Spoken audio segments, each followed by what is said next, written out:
السلام علیکم ورحمۃ اللہ وبرکاتہ۔ اعوذ باللہ من الشیطان الرجیم، بسم اللہ الرحمن الرحیم۔ باپ کی دعا تو ہم نے سن لی، سمجھ لی اور منہجی طور پر، عقیدے کے طور پر، عمل کے طور پر اختیار بھی کر لی۔ باپ کے بعد بیٹے نے بھی بہت کچھ ہمیں سبق دیے ہیں۔ قرآن مجید میں کچھ 2-3 مقامات پر باپ اور بیٹے کے حوالے سے جو منظر کشی کی گئی ہے، ابراہیم علیہ السلام اور اسماعیل علیہ السلام، باپ اور بیٹے کا جو ریلیشن تھا، اس پر بڑی زبردست ایک کہانی موجود ہے، قصہ موجود ہے ہمارے لیے لرننگ لیسن کے ساتھ۔ نوح علیہ السلام اور ان کے بیٹے کے ساتھ، لقمان اور ان کا بیٹا، اور اسی طرح یعقوب علیہ السلام اور یوسف علیہ السلام کے ساتھ بھی۔ یوسف علیہ السلام کی میں جن دعاؤں پر بات کرنا چاہوں گا، ان میں پہلی دعا تو بڑی زبردست اور بڑی آؤٹ کلاس ہے۔ ہم جس دور سے گزر رہے ہیں، ہمارے لیے گناہ کرنا شاید پہلے کے مقابلے میں اب کہیں زیادہ آسان ہو گیا ہے۔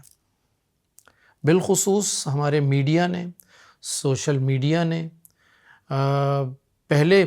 مجھے یاد ہے، آج اپنے بچپن میں، آج سے 30-35 سال 40 سال پہلے کی بات ہے کہ کسی بھی ویڈیو کو دیکھنا اتنا آسان نہیں ہوتا تھا۔ ایک بڑا VCR اتنا بڑا سا لاتے تھے اور اتنی بڑی کیسٹ ہوتی تھی، ٹھیک ہے، اور اس کے لیے ٹی وی، جو اتنا بڑا ٹی وی ہوتا تھا جس کو اٹھانا بہت مشکل ہوتا تھا۔ آج 35 سال کے بعد، 40 سال کے بعد، ہر بچے کے ہاتھ میں پورا VCR ہے، ویڈیو ہے، ہر چیز اس کے ہاتھ میں، فری میں فری میں ہی کہتا ہوں اس کو۔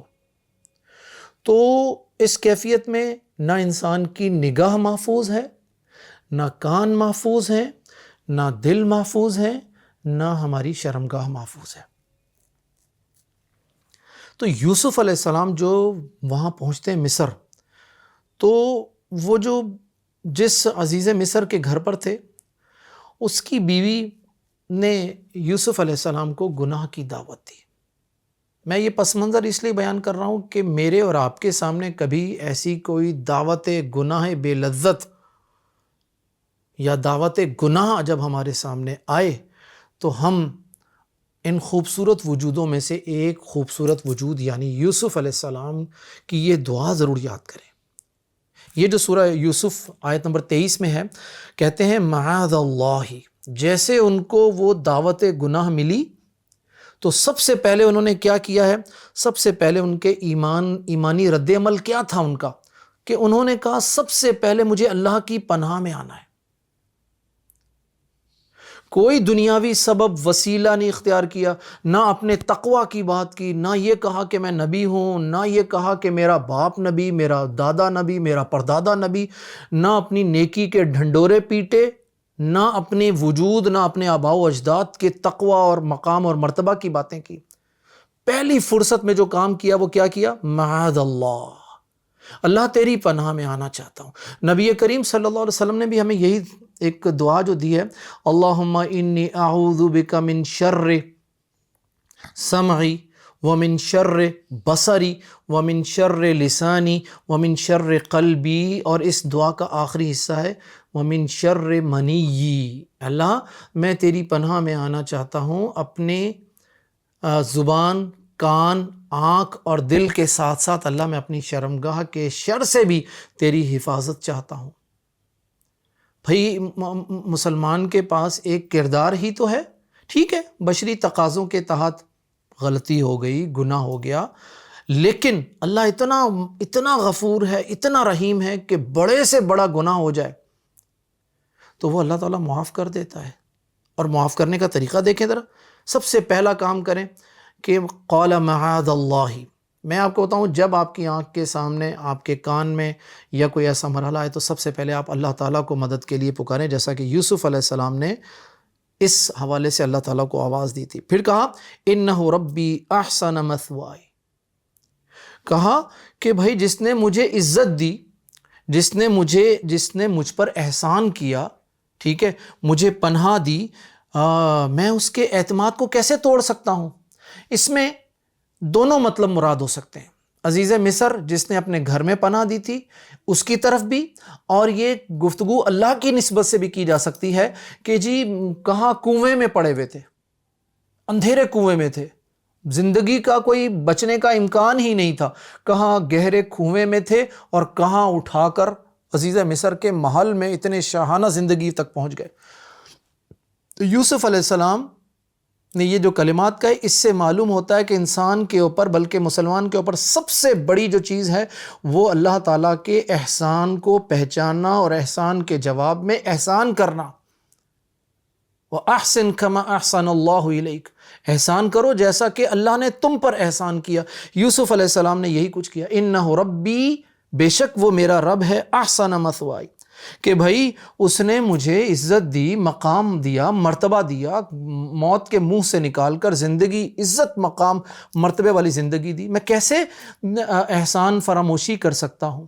یہ دوسری بات آ گئی، یعنی جب گناہ کی دعوت ملے تو سب سے پہلے اللہ کی پناہ میں آئیں، اور پھر دوسرے نمبر پر آپ اللہ تعالیٰ کے احسانات کو، اللہ تعالیٰ کی نعمتوں کو اپنے ذہن میں ریوائز کیجئے۔ تیسری بات آ گئی، إِنَّهُ لَا يُفْلِحُ الظَّالِمُونَ، کہ یہ سمجھ لیجئے کہ میں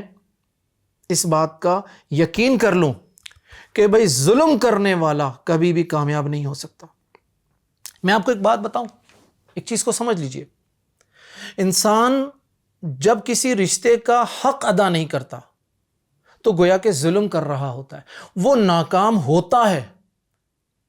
اگر وہ ناکام نہیں ہو رہا اپنی دنیاوی اور دینی زندگی میں تو اس کا مطلب یہ ہے کہ اس کی توبہ قبول ہو گئی، اس نے جو توبہ کی اپنی اس گناہ کی حوالے سے۔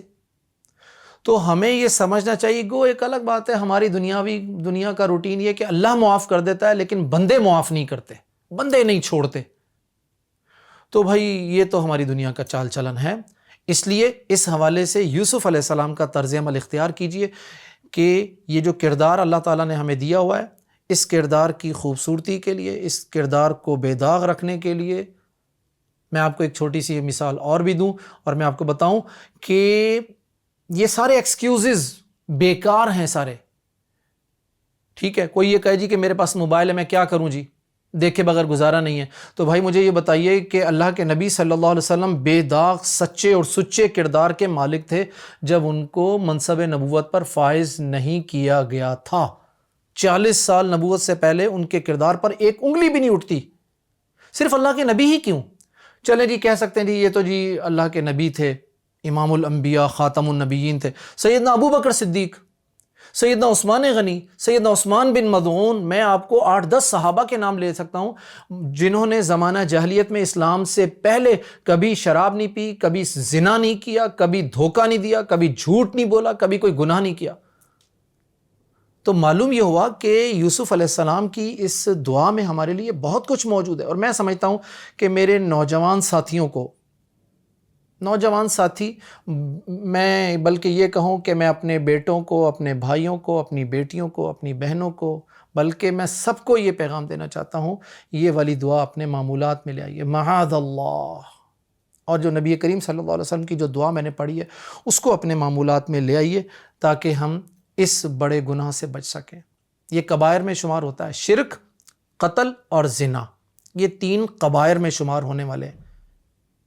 تو اللہ تعالیٰ مجھے بھی اور آپ کو بھی عافیت عطا کرے، اور ایسے کسی بھی مرحلے میں جہاں ہم اور ہمارا ایمان آزمائش میں آ جائے، اللہ تعالیٰ ہمیں ایسی آزمائش میں اپنی عافیت، اپنی پناہ اور اپنی حفاظت دے دے تاکہ ہم سرخرو ہو سکیں، کامیاب ہو سکیں اور بچ سکیں۔ جزاکم اللہ خیر۔ السلام علیکم ورحمۃ اللہ وبرکاتہ۔